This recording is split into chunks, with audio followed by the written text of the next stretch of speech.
Hi everyone. Thank you so much for watching my video today. I just wanted to come on here and tell you a little bit about myself since a lot of people have been interested in who I am and where I come from. My name is pronounced Danielle Cushman. I'm originally from Seattle, Washington, and I now live in Spokane, Washington. I am married. I have a dog. I have 2 children and a foster child. And if you're wondering about that last one, yes, we are foster parents. So occasionally we get new children in our home, and we have a new one as of the 1st of January. And he is a little love, and I am so glad that I got to share that with you today. My biggest thing about teaching music is to relate my experiences to my students' experiences. So I do like to tell them about a long time ago when I learned piano. And I will tell you this story now. When I was little, my parents saved an old rotor organ from being dumped by a church. They brought it home, plugged it in, and left it there.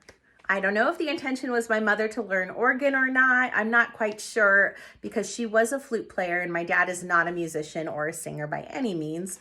So it must have been for my mother, but really what happened is it turned out to be my favorite toy. I would climb up on there as young as 2 years old, and I would taught myself how to play piano out of a couple books that we had.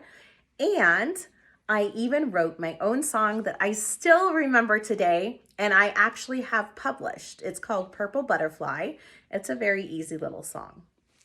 This rotor organ was really my first introduction into keyboarding, and I grew up going to church 3 times a week. And when you go to church 3 times a week, you hear a lot of piano and organ music, and it just really inspired me to learn music.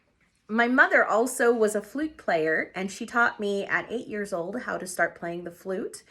And I did flute all through elementary, middle school, high school, and college. And at one point, it was my major instrument in college due to my Kienböck's disease in my hand. So there's another backstory there. But that organ was my favorite thing. And when my sister was old enough to play with me, we used to play church. It was exciting. We'd grab Bibles that we had and we'd pretend they were our hymn books, because we didn't own any hymn books. So we'd pretend they were our hymn books, and one of us would pretend to play songs on the organ while the other one sat in church and held up their hymnal and sang from the pew, which was usually someone's bed or someone's chair or whatever it was. So that is how I got started in music at 2 years old. Hopefully that's an inspiring story. Later on, when I was in 2nd grade, we had a new music teacher join our school, and I really wanted to take piano lessons.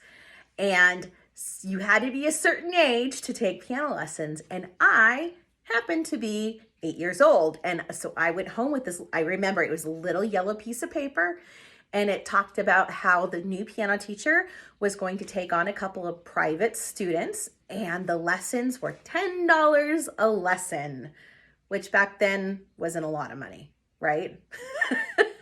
Well, even today, it's not a lot of money, but back then in the late 80s, early 90s, you know, having $10 was like today having a $50 bill and going, wow, right? So I thought piano lessons were so cool. They were expensive, they were fun. And I took piano lessons as soon as she opened up for private students, and I stayed with her until I was out of high school. So I stayed with her for 10 years. And that is how I got my start in music. And hopefully you guys are also good musicians and also adventurous in trying new things and wanting to learn more, just like me. So thank you for watching, and I hope you have a great rest of your day. Take care. Bye.